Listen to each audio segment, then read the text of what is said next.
right, I'm going to call our meeting to order and welcome you to our commission meeting for April 2nd, 2024. I'll recognize that we do have a full quorum of members present.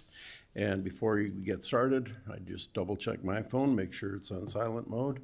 And if you plan on speaking today, please sign up in the back corner of the room. I ask everybody to stand for the Pledge of Allegiance.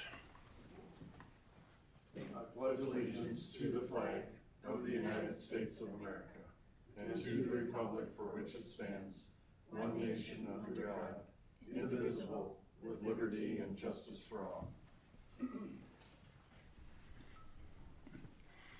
All right, move on to our routine business. I'd look for a consider a motion to amend the agenda by removing item 15, professional legal services agreement, from the agenda. I'll make that my motion. Second. Okay, so we're going to vote on then a motion to amend our agenda. All those in favor say aye. Aye. Opposed, same sign. Okay, then moving on for a motion to approve our amended agenda. So move. Second. Motion and a second. All those in favor say aye. Aye. Aye. Opposed, same sign. Motion carries. Moving on then to our consent agenda. Our consent agenda is our routine business, bills to be paid, employee hirings and that type of thing. Is there anybody from the public that would like to comment on any item on our consent agenda? Is there any commissioner that would like to remove an item from our consent agenda? I just want to make one comment. I looked at we do anniversaries that are noted on our consent agenda, and we have 5, 10, 15, and 20-year anniversaries on there. And I added them up, 100 years of service to the county on those 7 or 8 individuals. So it's a lot of commitment and time dedicated to the county. So thank you to all of our employees, but especially for those celebrating an anniversary this year. All right, or this month. Look for a motion to approve our consent agenda. So moved. Second. Motion is second by Kipley. Call the roll. Bleinberg, Aye. Kipley, Aye. Bender, Aye. Benega, Aye. Karski. Aye, motion carries. Moving on to our regular business. Again, if you're going to speak on anything, please sign in. We're starting construction season. That's obvious by the cones popping up. Steve, we have a motion to issue a proclamation recognizing April 15th to the 19th, 2024 as Minnehaha County Work Zone Awareness Week. Good morning, sir. Good morning, Commissioners. Steve Groen, Highway Superintendent. This morning I'm joined with Mark Honerman, who is a maintenance team member. He's also our safety representative for Highway. National Work Zone Awareness Week has become a nationally recognized campaign amongst many federal, state, and local transportation organizations to bring awareness to work zone safety ahead of the busy construction season. This Safety Week was first proposed in 1997 by the Virginia DOT and was turned into a national campaign in 1999.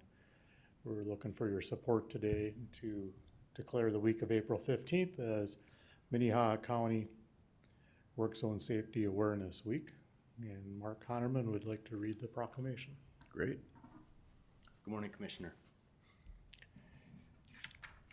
National Work Zone Awareness Week, April 15th through the 19th, 2024. Whereas National Work Zone Awareness Week is an annual spring safety campaign held at the start of construction season to raise public awareness for work zones and those who work in them. And whereas National Work Zone Awareness Week 2024 is taking place April 15th through the 19th to encourage safe driving through work zones, and whereas the 2024 National Work Zone Awareness Week theme is Work Zones Are Temporary, Actions Behind the Wheel Can Last Forever, and whereas motorists are encouraged to slow down to posted speed limits, eliminate distractions while driving, and be watchful for roadway workers, their equipment, and vehicles on the side of the road in work zones. And whereas, according to National Work Zone Safety Information Clearinghouse in 2021, There were 874 fatal crashes and 956 fatalities in United States work zones. And whereas Minnehaha County is dedicated to advocating for safe driving and maintaining work zone safety for both the road worker and the traveling public. And now therefore be it resolved that the Minnehaha County Board of Commissioners declares the week of April 15th through April 19th, 2024 to be National Work Zone Awareness Week in Minnehaha County and encourage caution in work zones for the safety of all. Thank you. Thank you, Mr. Honorman. Any public comment on this item? I just would like to say, Mark, thank you for your service to the county and to your country as a fellow Air Force veteran. I appreciate your service. My honor, sir. All right. Look for a motion to approve. I would make a motion to approve the proclamation that Mark read. Second. Motion and a second. Please call the roll. Benega, Aye. Blindberg, Aye. Bender, Aye. Kipley, Aye. Karski. Aye. Motion carries. Thank you. Thank you. Briefing on the City of Sioux Falls property tax reduction programs. Dustin Powers, good to see you again, sir. Good morning, Commission. Dustin Powers with the City of Sioux Falls Planning and Development Services Departments. Today with me I have Director of Planning and Development Services Jeff Eckhoff, as well as Logan Pinfield, who's our Housing Development Manager. We've been in the process of reviewing our property tax reduction programs at the City of Sioux Falls. And one of the targeted areas for the use of these programs is housing in our community. And because of this, last month we were in front of our Accessible Housing Advisory Board, which Commissioner Bender serves on. And she asked that we come to provide the commission an update on what we're pursuing with our programs, a little bit of background on our programs that we have at the City of Sioux Falls as well. So just a little bit of the background. South Dakota codified law allows for several reduced property tax programs that targets everything from agricultural, commercial, industrial, and residential structures. South Dakota codified law allows the counties to adopt these programs, in which counties that don't adopt those programs, it's up to the municipalities to adopt those programs. So in Minnehaha County, we've left it up to the municipalities to adopt the programs that they wish to pursue in each of their communities. So for Sioux Falls, we have 3 programs on our books right now. We have our downtown program that was adopted in 1987 that supports revitalization, the development of commercial structures in our downtown area. We have an industrial program which targets industrial structures to create really that job growth in Sioux Falls, and that's a citywide program. And then we have a neighborhood program that was adopted in 2007 and actually is one of the reasons that we're looking at these changes because due to state law, there's some changes that need to be made. And so we'll talk about that in the next few slides. One aspect that I want to mention, though, is that Sioux Falls in our programs that we do a little bit differently than in many of the other communities is that our threshold is a little bit higher than what's required in South Dakota codified law, and we do that through our home rule charter. We do that by requiring an application process. So in order to actually receive the benefit of one of these programs, you have to go through our application process. And we also have established higher thresholds, again, than what the South Dakota codified law establishes in that statute. So we do that to really target projects that meet the goals and objectives that we're trying to achieve as a community. So we review those periodically, and is another reason we're really looking at these programs. So again, why are we looking at the changes? First, and foremost, we kind of look at these periodically. We've had numerous discussions over recent years about making some changes, but because they have been on the books for quite some time. But one of the biggest changes was in 2022, during the 2022 legislative session, Senate Bill 162 was adopted, which basically changed the formula for residential structures. This was a result of some of the housing study work groups that were being had in the previous year, and ultimately some recommendations that really to change the formula to help support more housing projects across the state, not just in Sioux Falls.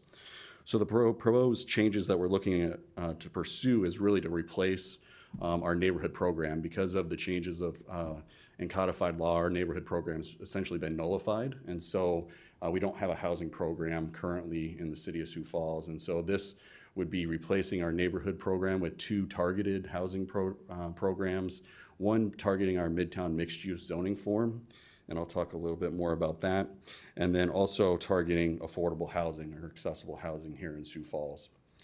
So our Midtown mixed-use zoning form really looks to achieve a higher density mixed-use developments in our urban core, really where public investments have already been made. A good example of this is the Minnesota Avenue corridor. You know, that's our urban core. There's a lot of older structures along that corridor, and we could create a lot higher density to maximize the investments that have already been made there. But again, targeting higher density mixed-use developments. So looking at mixed-use developments that target commercial on the first floor, but residential above. The program, the Midtown mixed-use form, also zoning form, also allows for the buildings to be closer to the street. So you would place the parking on the side or in the back, which creates a more pedestrian-friendly environment to access those buildings, but also a more walkable environment as well.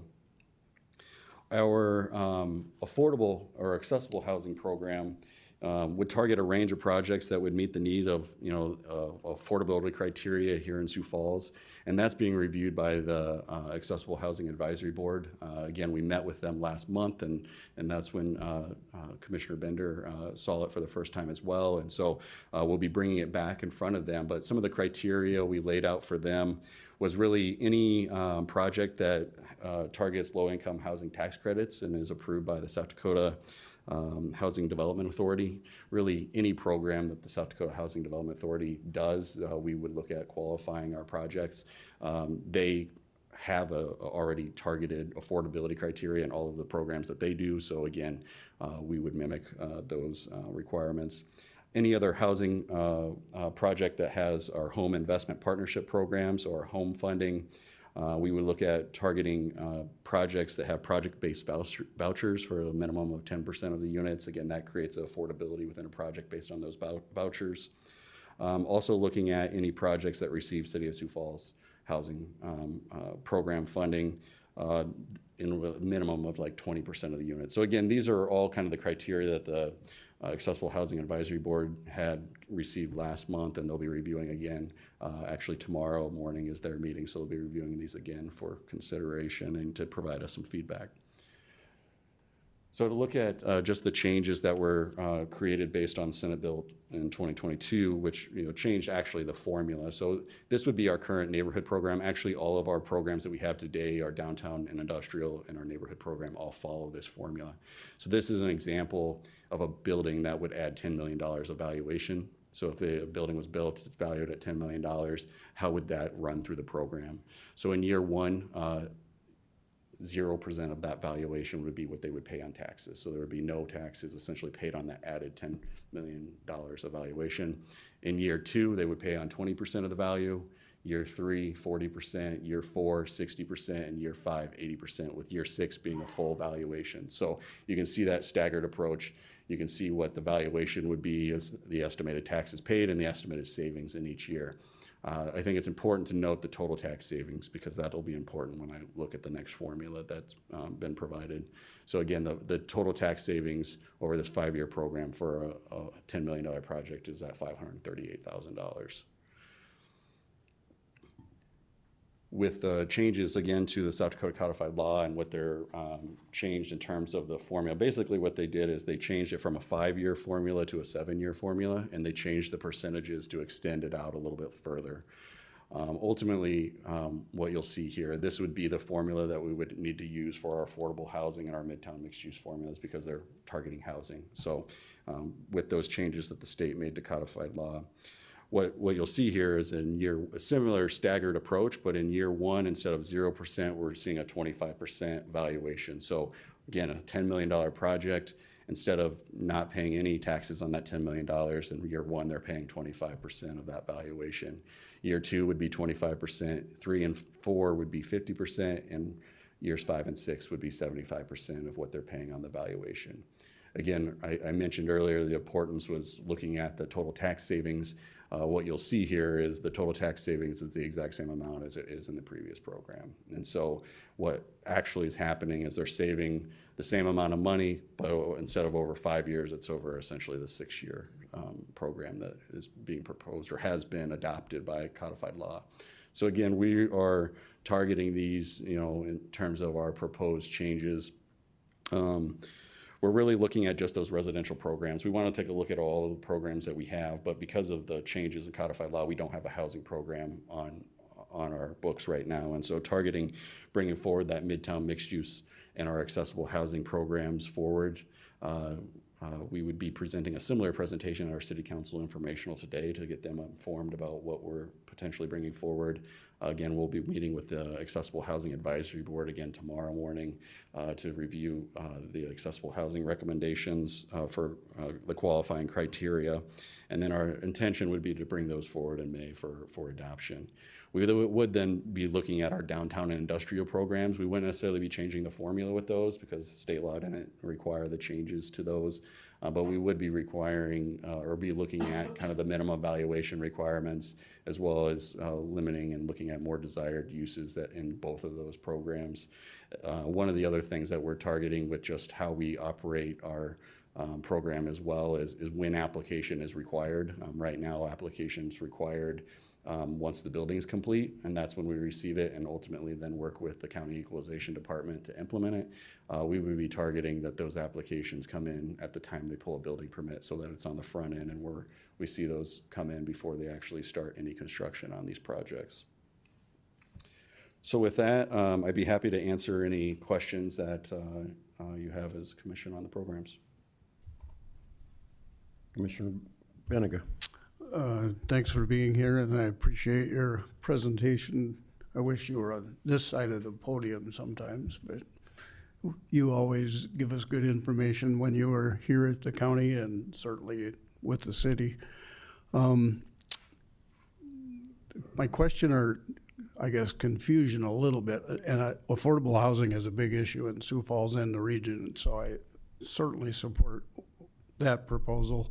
How does the industrial and commercial process look comparative to a TIF program, which we do a lot of, not a lot, but we do TIFs in the region, and how would that affect a TIF, so to speak? Yeah, so a TIF and a property tax reduction operate kind of differently. And so the property tax reduction, what's happening is you're reducing the valuation of the property during that 5 or 7 year period, so you're just paying less taxes. Right. For a TIF, you're valued at the full amount from the beginning, once that building's complete, and then you're paying, as a developer, you're paying that full amount of taxes, but then that's the increment that's collected, paid through the county, and then gets distributed back to the city, and the city then distributes that back to the developer. So it's when you're talking about in terms of investment of a property, you can actually borrow against a TIF because you're guaranteed those funds coming through the tax increment financing, where this ultimately just helps on the operation side on the back end after the project's completed. So you can't really, bank's not going to let you borrow against this or anything of that nature.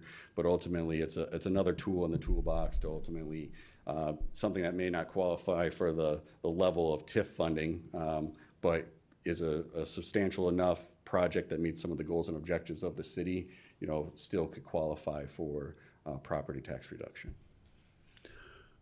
My other question, and I haven't figured this out yet when I read this, but a TIF project can last 20 years or whatever they set it up as. This lasts for 5, so what's the net difference in the valuation of taxes that you're going to be paying? Does that make sense? When you freeze the value in a TIF, it stays that for 20 years. Yeah, so when a TIF is created, we set a base value. That's the existing value that's there when the TIF boundary is created. And so typically that's a land value in any existing buildings we would lock in that valuation. So those, whatever that valuation is, those taxes are still collected and distributed to all the taxing jurisdictions. And then the increment created from the project is ultimately then distributed back through the TIF to the developer. For a property tax reduction, again, where it's on the added valuation, so they're still paying on the base value essentially that's there, but we're not locking in necessarily the increment necessarily all coming back through the developer. It's just reduced added valuation. So again, in the scenario, let's just say here, for one of the formulas that we have, there could be $1 million of land valuation that they would still pay their taxes on, and those would be distributed. And then they would pay just the additional value. So it's essentially staggering and reducing just the building valuation that they have. But if there's any existing valuation there, like an existing building or an existing land value, they would still be paying the taxes on that as normal. Gotcha. Mr. Chair, Commissioner Kipling. my question is just kind of a clarifying of what jurisdictions this all applies to. So in, say, year one at a 25% value, so we work with county equalization to make that valuation, but then does that apply to all taxing jurisdictions are held to that artificially lower value, or is it just City of Sioux Falls? So ultimately, the valuation is adjusting the whole valuation, so all jurisdictions are affected essentially.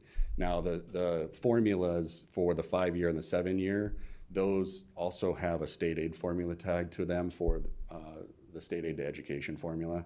So the school districts likely can get made whole through that's recognized in, I think it's section 1313 of codified law, where they're ultimately the formula is recognized, and so they can be made whole through that, where the city and the county, wouldn't get that benefit necessarily. But ultimately, the reduction is a reduction of the total valuation, which affects all the entities essentially. Does that make sense? Yeah, I think that answers my question. Thank you. Okay.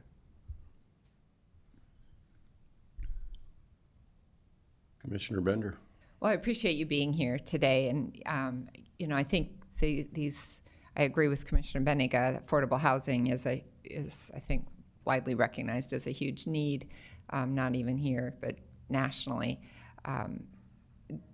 And the unique thing about this program is that it does affect not only city funding but the county funding, and county's wholly dependent on property taxes, where the city gets a lot of its revenue from sales tax and other things. And so I wanted, as part of the Accessible Housing Advisory Board, representative from Minnehaha County, we are looking at a lot of different programs to try to address housing for, homelessness issues and just general affordability. But this is the first time since I've been on that board where it's come forward where it'd be essentially a partially tax-funded vehicle, which does directly affect Minnehaha County. Then, in essence, we are the revenues that would have gone to Minnehaha County are trying to help fund this project. And that Accessible Advisory Board has a wide variety of constituents that are represented, school districts, city, some developers, some just general citizens. And the folks that do the tax credit housing are really struggling right now, given, and you could correct me if I'm wrong, but my understanding is that, struggling with the same issues that everyone else in the economy is struggling with, is that the cost of construction has gone way up. And even when they do get tax credit funding and stuff, they're still really struggling to put projects together. And so this reduced tax program is really designed to help them kind of fill a little bit of a gap to get a project over the finish line, I think is how this is designed. And since the statute had changed, it's coming forward almost like a new tax, even though it's kind of a repackaged tax to comply with state law. So I wanted to make sure that the rest of the commission had an opportunity to learn about this before it came to the news. And I know at the Accessible Housing Board, one of the things they're going to ask tomorrow is whether the board would recommend this program to the city council for approval, and I wanted to make sure that the county had an opportunity to understand what was going on, ask any questions first, and give me any guidance you'd like me to share with the Accessible Housing Board tomorrow. If I may, so the taxes that aren't paid, how are those accounted for by the property owner back to the program? You know, who says you didn't pay this much, and are those taxes then, or that savings then applied back as a housing credit for the property or I'm so for the hoping you're asking tenants? this question to Dustin and not to me. So what happens is when we process an application, we work with the Director of Equalization to essentially set the value based on the discretion. So if the property's been valued at $10 million and we know that they've qualified for the discretionary, then the value that's set on their tax bill is only gonna be the percentage that which year they're in the program. So in our new formula, that first year, they'll be, once they've completed the project, they'll have a 25% value of the total value. And so that's what is gonna be on their tax bill, and that's what they're gonna pay. In terms of, if your question is related to like the tax credit projects, they, a couple of things happen with those. A lot of times those tax credit projects are affiliated with a nonprofit that probably doesn't pay property taxes or can get an exemption for property taxes. And so therefore they wouldn't even need the program because they're not paying any property taxes on some of those projects. But that's all dependent on how they're financially structured as well. But also ultimately the valuation that's set is set so that it's not going to show that they're not paying on a $10 million project or $10 million valuation. It's just going to show that they have a $2.5 million valuation in that first year, and that's what they're going to pay taxes on. If that answers your question. Well, I understand that part. I'm just trying to wrap my mind around the taxes that aren't paid. I mean, the building owner, the developer doesn't have, is there an accountability where they have to show that they've reduced housing costs to the tenants, you know, based on a $539,000 savings in taxes? How is that applied back to the program, I guess? Yeah, so ultimately, we're not necessarily measuring that they're using the $500,000 directly into the tenants, but we're requiring the affordability criteria. So we're essentially getting affordable units, which helps that if they are supplying those affordable units based on one of those qualifying criteria, then we know that they're creating affordability. Therefore, they qualify for the program. It's not necessarily saying that they're going to save this amount of taxes and they have to put exactly that amount back in, but we're guaranteeing during that window, that 5-year window, that they're requiring that affordability through so we'll make sure that they're meeting that affordability criteria during that 5-year program. The other thing is the qualifying list that I listed for the affordable housing all typically are applied to some other housing program that all have a much longer affordability period. So low-income tax credits is a 30-year period. So we're only talking about a 5-year period with this program, but ultimately there's other things that are restricting their affordability requirements. Again, this just adds another tool in the toolbox to save a little bit on the operational dollars, which are the property tax dollars that they would pay during that first 5 years, which helps with the projects in terms of getting those projects leased up. You know, typically they're built, they're not all 100% leased day one. Yeah. So that helps with the this slow kind of staggered approach kind of helps with their operating dollars on the front end. Knowing that the waiting list for affordable housing is a couple of years, last I heard. Who or how is affordability defined? Who defines the affordability, or how is that defined? I'll have Logan, our housing development manager, come up and help you with that.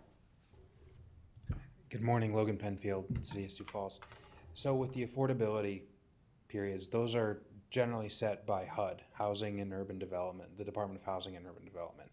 Every year, I think it's in June, we get new calculations on that affordability. And there's deep income targeting when you're talking the extremely low income at risk of homelessness, or if you're talking about, you know, generally the sweet spot with workforce is between 60 and 70% of area median income.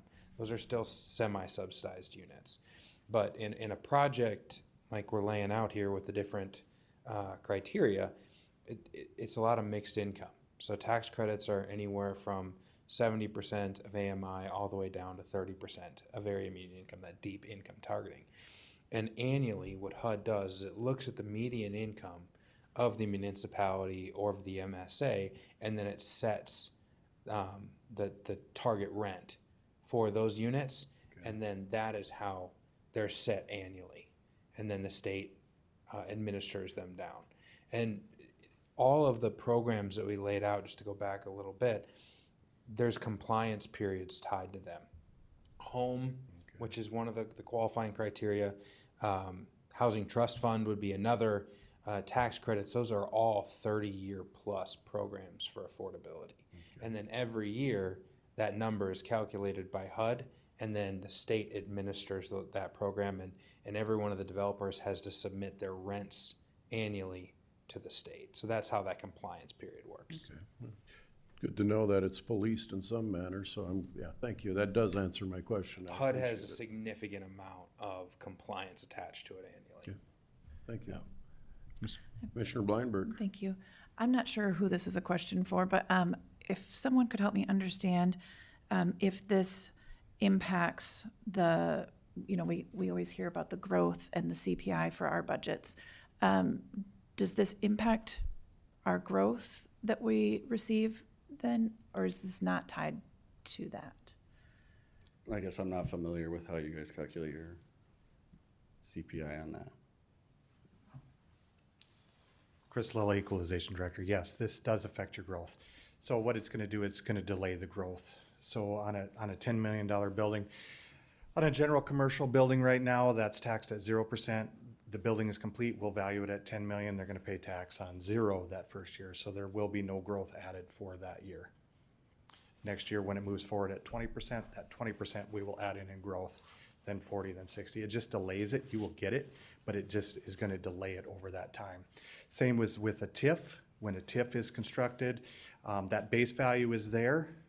You will always, the city, county, school district will always receive the tax dollars of what was there before the TIF boundary was put on.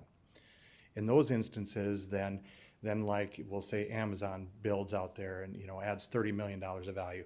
That's in the TIF. That $30 million is taxed, but the county, the school, and the city do not receive those taxes. Those taxes go to repay those bonds or those loans to build that infrastructure.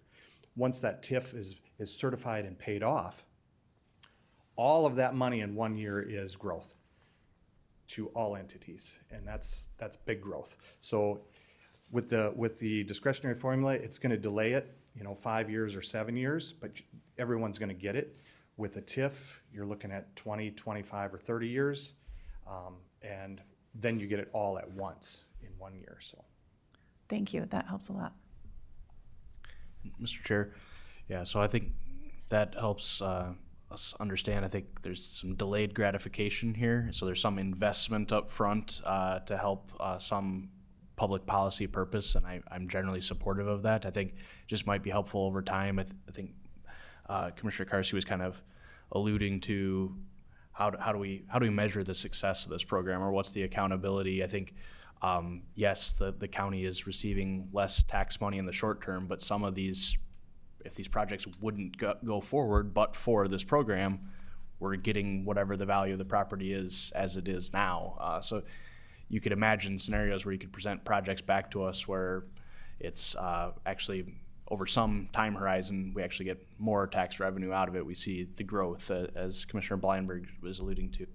So that might just be, I guess that'd be my invitation, and I know we have representation on that board, but we just might appreciate annual presentation. What has this program produced as far as more housing units or this commercial development? Yes, that does have the trade-off of we get less tax revenue in the short term, but here these are the public policy trade-offs, and I think I tend to be supportive of that. But yeah, we just might need to have a good understanding, kind of the ROI. Does this, or are we just throwing money at projects and then not really seeing the return that we would expect on a policy matter? But I think there's just obviously some trade-offs involved, but I'm generally supportive at this point. Alrighty. This is a briefing, no commission action, but it's important that we be aware of what's happening. So Dustin and Jeff and your team, thank you very much for being here. We do take public comment on briefings. Anybody from the public like to comment on any of this, anything on this item? All right, moving on then. We have a public hearing to consider budget carryover and other budget supplements. Good morning, Susan. Good morning, Susan Beeman with the Auditor's Office. Today, we are here to have our public hearing for you to consider 2023 carryover and 2024 budget supplements. Many of the items that fall on this request list are items that were projects that were planned for 2023 that were started or had to be delayed till 2024, or unspent grant and donation balances that then obviously carry into 2024. In a few select cases, there are a few unanticipated items where costs have risen that have been increased. The departments are requesting an increase. I won't go through these in detail. I'll just maybe identify the totals by fund, and then I'll pause for questions for any of the specifics for you to ask. For our total request for the general fund is $618,668.17. Highway fund is $2,832,907.09. Emergency management is $48,365.55. The building fund request is $2,892,642. Rural access infrastructure fund is $154,626.60, and the capital projects fund is $1,200,637.41. You have a detailed list of the line items requested further into your packet, as well as memos from each of the departments. So I'll just pause there to see if you have any specific questions on any of the items. We do have some of the departments represented here if you have any specific questions. Don't see any.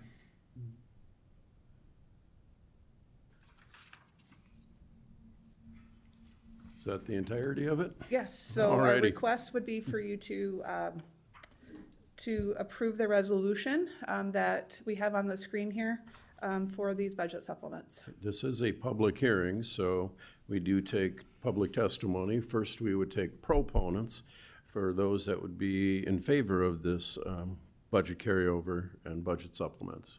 Anybody here that would like to speak in favor? Any opponents? Anybody that does not want to speak or does not want this carryover, that doesn't want to speak, come up and talk. Anybody that is not in favor of this carryover and supplements? Seeing none, I'll turn it to the commission for action. I would make a motion to approve. Second. Motion and a second. Please call the roll. Bender, Aye. Benega, Aye. Kipley, Aye. Blindberg, Aye. Karski. Aye, motion carries. Thank you, Susan. Authorize chair to sign the 2023 South Dakota Department of Transportation Joint Powers Agreement to provide for pavement marking of county roads. Good morning, Steve. Good morning, Commissioners. Steve Groen, Highway Superintendent. The next 5 agenda items will all be grant funding from the South Dakota DOT. The total value of the 5 grants is just under $2.9 million. The first one is for the striping program that did occur last year. We were in negotiations with some language in the contract for the last 6 months. We're looking for your approval to enter in this contract. It would result in state funding of $31,103.12. All right. Questions for Steve? Public comment? Commission action? Move for approval. Second. Motion by Benega, second by Blindberg? Yes. All right. Please call the roll. Benega, Aye. Blindberg, Aye. Bender, Aye. Kipley, Aye. Karski. Aye, motion carries. Authorize chair to sign the 2024 South Dakota Department of Transportation Joint Powers Agreement to provide for pavement marking of county roads. Seems like we just did this one. Yes, sir. Steve All right. Groen, Highway Superintendent. This is for the program for 2024. Excuse me. This year, the way the striping program is being handled has changed, where now the DOT is giving each county the funds to do the work themselves instead of the DOT administrating these contracts. The commission approved this contract back on February 20th for us to enter into a contract with DTS. This is to accept the state funding at $23,085.76 towards this program. Questions for Steve? I've got one. Do we partner with other counties to find contractors? I mean, it seems to me when the state did it, the state hired a contractor to do everything. Now they're saying it's your baby, take care of it. Yeah, Mr. Chair, last April, the Local Government Assistance Office of the DOT contacted the counties and asked if we'd be interested in taking this work on our own. Our office had conversations with local vendors that do this work, and they advised the best bang for the buck would be if we partnered with some surrounding counties. So we did. We set up a consortium of 13 counties in southeast South Dakota, and we bid our projects as one project under 13 separate contracts. And we did realize some of the counties realize the cost savings. Some counties, ours is actually a little higher compared to the second bid, but it's just the way it worked out. We're still happy with the results. Alrighty. Public comment. Commission action. Make a motion to approve. Second. Motion and a second. Roll call vote. Weinberg, Aye. Kipley, Aye. Benega, Aye. Bender, Aye. Karski. Aye, motion carries. Authorize the chair to sign the South Dakota Bridge Improvement Grant Agreement for the replacement of structure 50237-120. Once again, Steve Groen, Highway Superintendent. Back on January 2nd of this year, the Highway Department applied for 3 funding grants from the South Dakota DOT under the Bridge Improvement Grant Program, and we were successful in receiving 80% funding on all 3 applications this year. This first project is on structure 50-237-120, and the state award would be $679,700. Minnehaha County would be responsible for the remaining 20% of the project. Questions? Public comment. Commission action. Move for approval. Second. Call the roll. Benega, Aye. Bender, Aye. Weinberg, Aye. Kipley, Aye. Karski. Aye, motion carries. Authorize the chair to sign South Dakota, am I on 12 or 13? 12. I'm on 12, okay. Authorize the chair to sign the South Dakota Bridge Improvement Grant Agreement for the replacement of structure 50180-134. Someday somebody's gonna have to explain to me how we number these structures. There has to be some, There is a logic to it. okay. Someday we'll, Not now, talk but about someday, okay. Once again, Steve Groen, Highway Superintendent. This was our second award that we received. It's on Highway 133, just north of the Crooks Runner intersection with Interstate 29. This is also an 80-20 grant where the state pays 80% of $860,200 and the county would be responsible for the balance. This is a posted structure on our county system, and our intentions is once we complete the paperwork with the state, even though it's listed in our budget for construction next year, we're gonna put it out for bids as soon as possible due to the current bidding environment. Alrighty.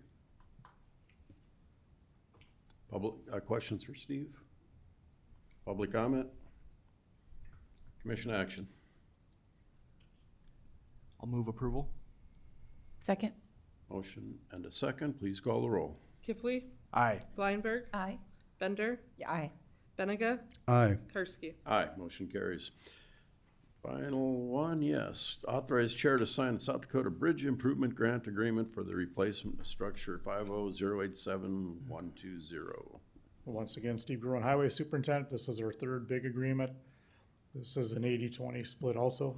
Excuse me, the state funding would be $1,299,600. This is on 264th Street, a township road about 2 miles north of the city of Hartford. This project is gonna be 6 box culverts over on Skunk Creek. And just as the previous project, our intention is once we have our paperwork approved by the state to put this project out for bid also. Questions? I didn't do the math, Steve. How much money are we getting from the state on these projects for the Total three? with the five, we're just under $3 million. Just under 3 million? And one of the big metrics that's used to determine this funding is the fact that we have a wheel tax. What does our wheel tax generate, do you know?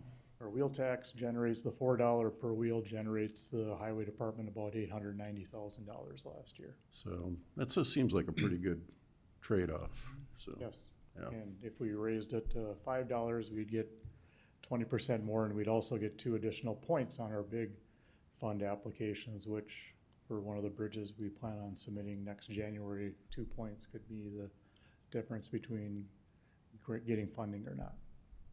Interesting. A discussion at a later date. Yes. Commissioner Bender. I'm just curious, do we have many 6-cell box culverts on our system?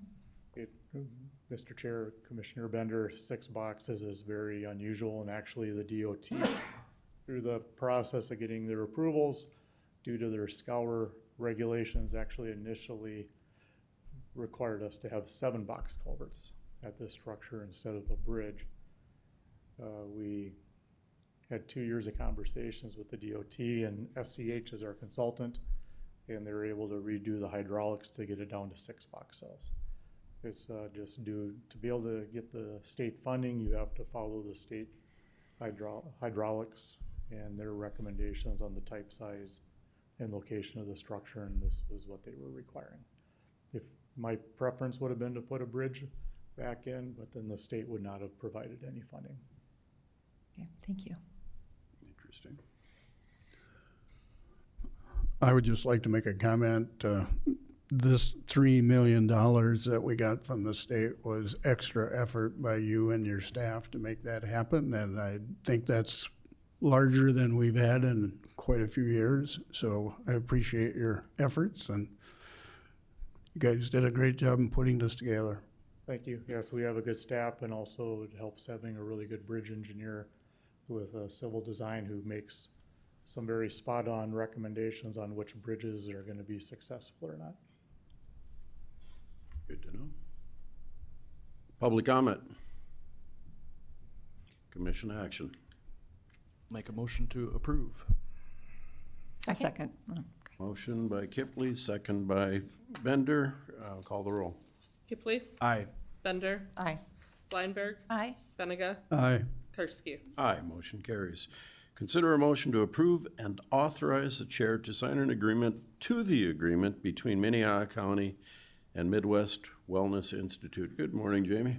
Good morning, Jamie Gravitt, Director, JDC. Before you is an amendment to the original agreement. MWI has merged with Turnwell Mental Health Services. The original agreement allowed for assignment with written approval by both parties. We're asking that you approve the amendment so that it truly shows who we're paying. Okay. Questions? How long is this agreement good for? How long do we have left? This is our 2.5 years we've been doing this. They provide mainly med management services for our youth because we were struggling to get medication for youth when they'd come in from other placements or sometimes from outside. Even in the community, we'd be waiting up to 2 months, 3 months to get them in to see their doctor to get medication approvals. So this has really assisted us maintaining medications for kids that really need them. So it's just an ongoing agreement? We don't have a contract that goes through 2026 or Correct. anything? Okay. Okay. Public comment. Commission action. I'll move approval. I'll second. Motion by Kipley, second by Bender. All those in favor say aye. Aye. Aye. Opposed, same sign. Motion carries. Thank you. Thank you, Jamie. Human Resources Annual Presentation. Good morning, Carrie. Good morning, Carrie Deaver from Human Resources. Thank you for the opportunity to talk a little bit about our office over the past year. I want to start by just talking about some of the 2023 goals that we focused on, so this might sound familiar from last year. One of our main focuses was to look at the county's employee assistance program. That's the program that provides counseling or other resources to our employees. You might recall we made a transition last year to ComPsych. We think that's been a wonderful benefit for our employees. They have additional counseling services through the number of visits, through the number of providers in the area, and nationally. They also have access to legal services, financial resources. We think it's been successful. The numbers show that. We had a 50% increase in the number of employees who reached out. So I'm very happy that that's gone so well. The other focus from last year was a review of the county's performance evaluation form. I have to thank several department heads who attended several meetings to take a look at the form, talk about what was working well from it and what needed some improvement. We think we came out with a better product for both new employees, probationary employees, or rather employees who've been with us for 3 and 6 months, and for our variable hour employees. So I think it's a more streamlined form, a little bit easier for managers to use and focus on the key factors that are important to the county. And then it also provides a little bit more focus on goal. Where have the goals been over the past year, and what are we having our employees focus on for the future year? Recruitment and retention, you'll see on the slides that I provided, continue to be a major focus for us. I don't think that's a surprise. We're still working on ensuring that we're getting quality applicants, that we're reviewing those applicants.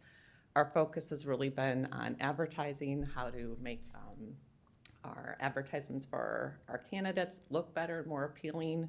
We went through a review and actually had professional photographs taken of our county buildings and grounds and our departments that we can use to help with our social media posts. We looked at our job offer process and now use a more streamlined process for routing those, which has been a huge improvement in getting signatures completed. We continue to look at retention efforts. I wish I could say that this has solved all problems in all areas, but unfortunately I can't. We still struggle, like many employers, with recruitment for some certain key positions. So look forward at the upcoming year to continue to try and boost ways to improve that area. And then also look forward to our main 2024 goal, which is our classification and compensation study. So as we look for the future, where we're at with that is we're in process of developing a request for proposal that I hope to have before you before summer. Our intent is to go out for bid to find consultants who can help us with that project. The intent is to do a comprehensive compensation review, so to make sure that we're paying the appropriate wages for our employees in all positions across campus. We'd also like to take a look at our benefits structure, make sure that our benefits are remaining competitive as well.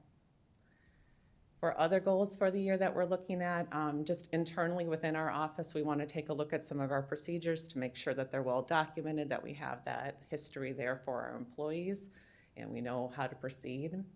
The county continues to grow, and the processes that we're completing continue to grow. The number of issues that are coming up continue to grow, so those procedures are really helpful for our department in making sure that we're being consistent. We had also looked up as the Munis upgrade as a goal, but thankfully that was accomplished very smoothly. I'm sure Monty will talk more to you about that when he presents. Our other goal for 2024 is to review our new employee onboarding processes. So the processes that we use when we bring employees on staff to make sure that those are providing the right information, that we're timing it appropriately so employees aren't overwhelmed with benefits information all in one day. And again, main issue for us will remain recruitment and retention, and we're hopeful that that comp study will go a long way to making sure that we're paying and providing benefits at an appropriate level. Every year I try to also give you just a few slides from the annual workforce review that our office does. I think you're probably familiar with the slide format by now, and I've included some of those in the presentation, but just a few quick takeaways for you. Our workforce has grown about 5% since 2020. I think you're all aware of that. The large volume of new employees that we've brought on have been in law enforcement. I've talked about turnover for the past couple of years. You've known that that's been a significant issue for us to keep an eye on. I think you've heard 20-25% in some key areas. I'm happy to report that our turnover in 2023 was down, only down by 2%. So we went from 18 to 16, but 2% in our employees is a significant cost savings for us. So we're happy that the number seems to be trending in the right direction. With lower turnover, we did recruit for fewer positions, and we're happy to report there was a slight increase in the number of applicants per job posting, but that number needs to be looked at. I mean, it really depends on the types of positions that we're recruiting for each year. So we hope that's a positive sign, but I can't say concretely that it is. Here are two that I'd like you to focus on or be aware of. 41% of county employees have been here for less than 4 years. So that shouldn't be a surprise since we've been talking about turnover rates over the past couple of years. We'll look to retain these individuals and hope that they stay with the county for a while. And I'm, again, hopeful with the reduction in turnover that that will be trending in a better place.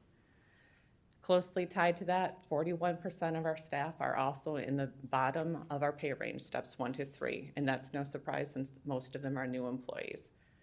One thing to think about with that is that we have nearly 20% of our employees at the maximum of the pay range by the end of this year. So something to watch. It tends to be that U-shaped format that we either have them as brand new employees or we've been successful in retaining employees and they're nearing the top of their pay range. How many years does it take to get to the maximum?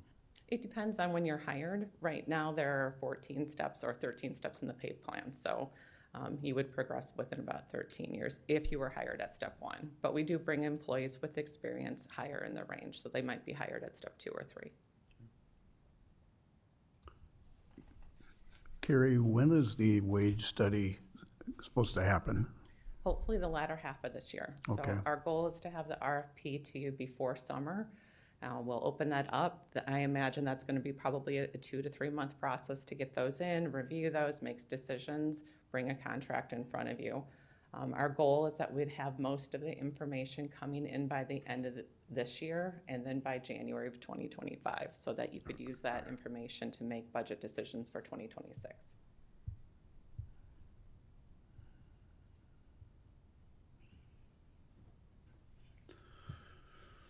All righty. I didn't look. Is that the last slide? That is the last slide for me to go over. Again, I've included some of the slides from our annual workforce Go review back, for go you. back. You bet. I was wondering, so we have 631 total employees right now, and what percent are law enforcement correctional officers?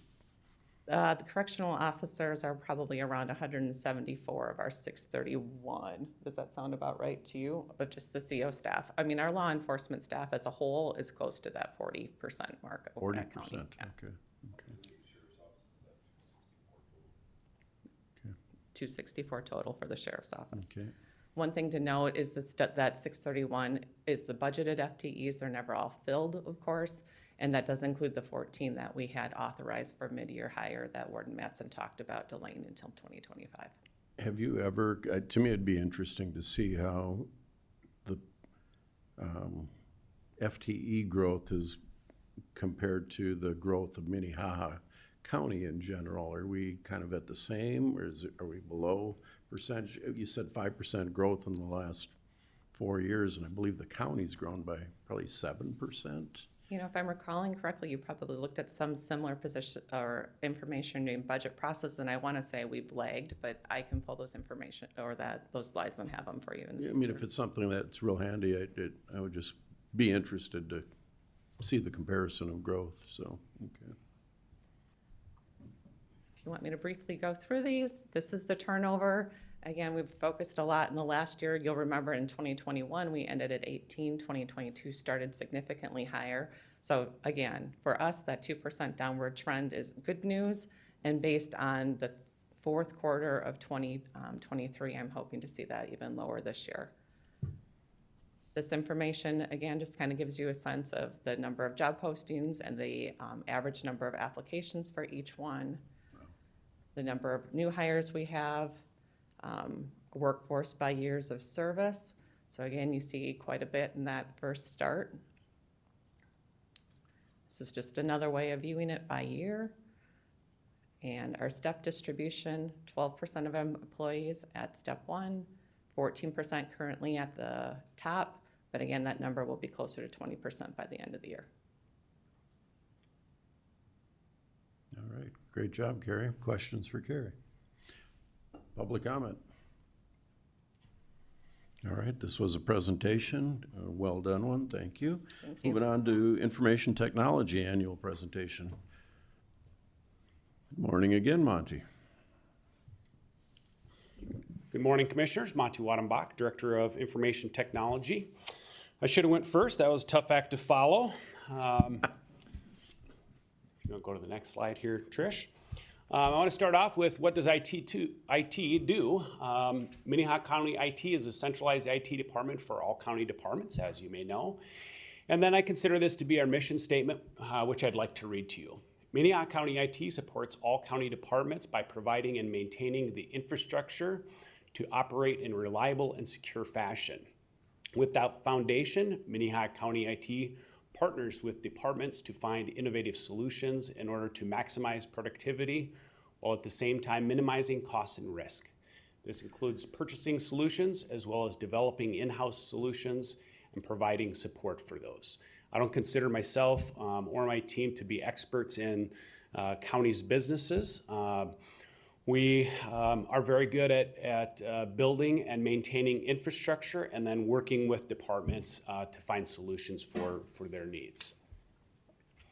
So I'm going to go through some completed projects. So the first one here, we recently upgraded the Tyler Munis solution, and this is the first time since Tyler Munis was put in place in 2018 that we've done a full replacement of the servers. When I say servers, I don't mean the hardware, that it's all in a virtualized environment. But we built new server operating systems. So my team built new servers for about 5 different servers that perform all the different functions required by Tyler Munis. And then Tyler Munis's team came in and did the install. So we had a Tyler Munis test environment. So core users could go in and go through all of their core functions. Core functions like payroll, paying bills, entering bills, all the different things that we're using Munis for.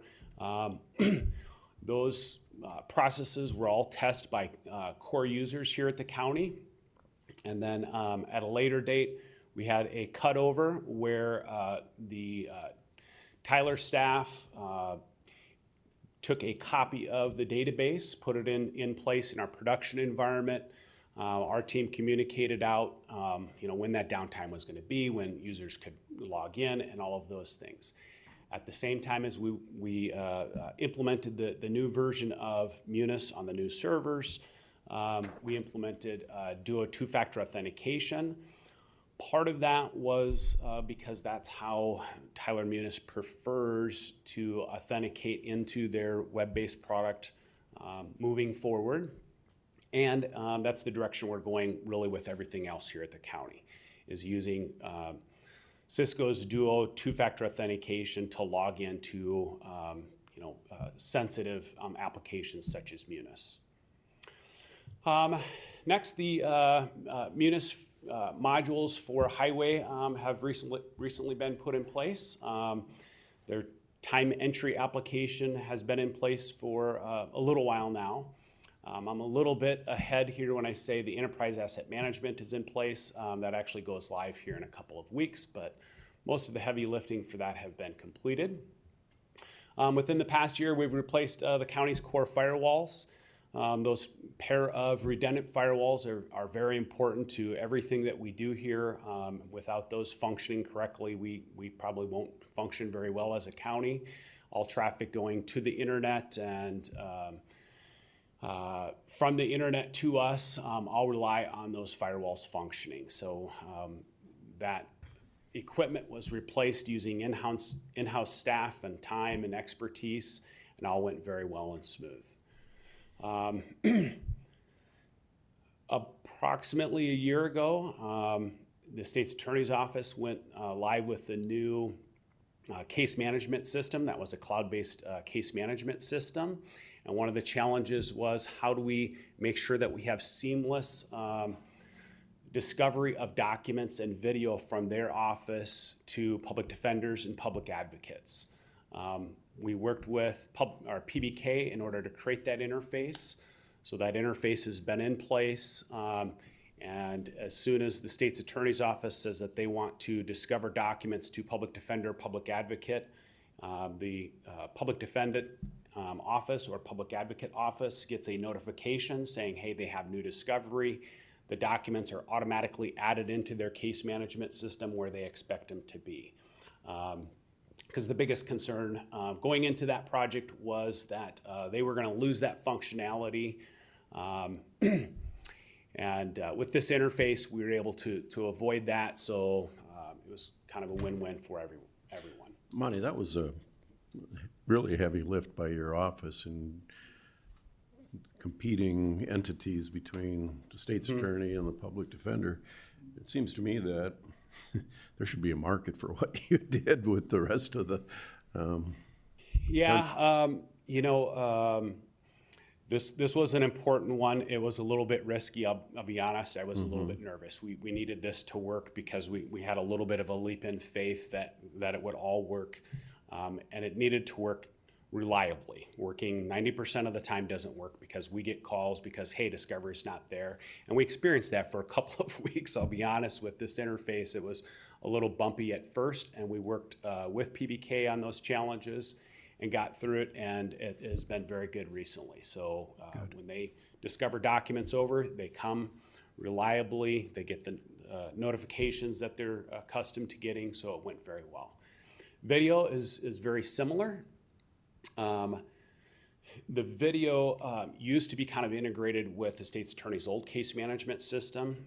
Now for state's attorney, it's a standalone application, but we still needed data from PBK in order to tie one set of videos, let's say for an incident, to multiple cases, both on the state's attorney side and the public defender side. So how those case groups used to work and how they work now in PBK are much different. So we had kind of some surprises on how that works, and we're able to work through that. So one piece of magic that we kind of had to throw together is one set of videos for an incident where maybe 4 people got arrested. We have to make sure that we don't want to store those videos 4 different times because that's the storage and bandwidth and all kinds of challenges.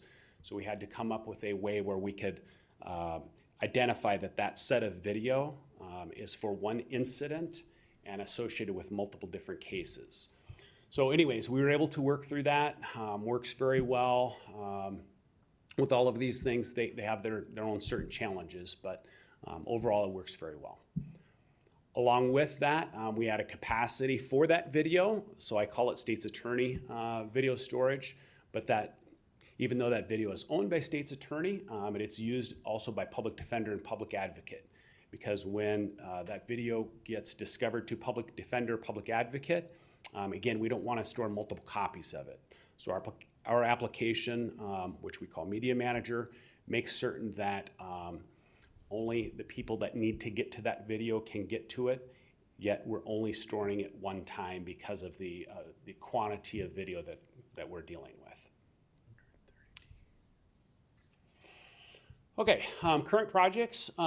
This project has been a little bit delayed, but we're working with the Register of Deeds on Document Pro. Document Pro is a recording application by Tyler Technologies. They've had some challenges with staffing, so we're patiently waiting for that project to get underway. But Document Pro will replace the rest of the applications that Register of Deeds has that reside on the AS400 today. Everything that Register of Deeds has that's still left in the AS400 will either go to this Document Pro application or will be developed by us depending on what the best fit is. We still have an AS400? We still do. I told this commission a long time ago that that's not something we migrate off of, it's something that we evolve off of. We're getting pretty close. So we'll see a slide coming up of what's left. Is there any, it's delayed. Is there like do we have a date? I say it's delayed in that our correspondence with them has been very slow getting a project timeline. I don't know that we've gotten one yet. So we've had some initial meetings. We've had a meeting to kind of discuss data migrations and giving them a sample, but everything related to that project has been a challenge. I don't know that we have a timeline for the project yet, so we'll continue to push them. Who is them? Tyler Technologies. yeah. Yep, sorry. Yep. Tyler Technologies is the company that owns Document Pro. You know, and with all vendors that we work with, I mean, it is not uncommon to just have those kinds of challenges. So organizations outside of ours have staffing challenges. Office 365 is something that we're rolling out. We're starting off with the 5 departments that kind of volunteered to pilot Microsoft Teams. It just made the most sense for those 5 departments to step up to the next license, being the full-blown Office 365. This project involves moving employees' mailboxes from on-premise email server Exchange to the Cloud Office 365 email solution. It involves uninstalling their current version of Office and installing Office 365 and deploying out Duo two-factor authentication. It's time-consuming, challenging. We've really just worked through our own department at this point to make sure that we are familiar with all the steps that we need to perform, make sure our automated installs work. It will be challenging to do this for the whole county, but like I said, this year, just these 5 departments, we're going to try to become as proficient as we can with it. When we get to the departments that have laptops and tablets, it will be more challenging because trying to get that mailbox moved and then in a timely fashion get those employees upgraded to Office 365 will be challenging, but we'll work through it. And like I said, Duo two-factor authentication is something we're implementing at the same time as Office 365. Those two things kind of go hand in hand. This year, we're also replacing, like usual, 1/5 of our county computers here, whether those be tablets, laptops, desktops. About 1/5 every year get replaced. And on top of that, later this year, we'll be replacing the patrol mobiles. So all the ruggedized laptops that are in the patrol cars. Okay, some future opportunities. We're still waiting for Tyler Encode to add in all the functionality that the state of South Dakota needs for Encode 10. There are, give or take, a dozen or so counties that are in our same situation where they're waiting for Tyler Technologies to add that functionality that really the equalization office needs in order to go from Encode 9 to Encode 10. As far as a county phone system goes, we have really kind of been doing our own research, our own in-house testing on phone systems. As I've told you before, our ShoreTel phone system is going end of life, so we will be forced into something different. I like the ShoreTel phone system. It's been very good to us. It's reliable. It's easy to manage. But moving forward, we will have no choice. There's a lot of phone systems out there, most of them cloud-based nowadays, whether it be Zoom or RingCentral or what have you. There's lots of different phone systems out there. We're kind of in tune with all of them, the pros and cons of the various different solutions. And we'll continue to do some of our own testing when we get the list of systems kind of whittled down to a couple. We will work with this group on the best way to choose one of those and move forward. But right now it's just testing and trying to find a phone system that is cost effective and meets our needs. We'll also roll out Office 365 to the rest of the county departments next year. And we talked earlier this morning about an offsite disaster recovery, which we made a decision on. We'll just have to work through that. So I'll just go real quickly through a couple last slides here. Hopefully this is the last year that I show you this, but just those old traditional green screen applications, sometimes they would kind of have a GUI in front of them, a JWalk interface in front of them to make them look a little bit better. But nowadays, we've either migrated to our own in-house applications like the one below, or oftentimes the purchased ones are web-based. This dashboard just kind of gives you an idea of when you launch the county dashboard, it automatically evaluates what applications you have permissions to.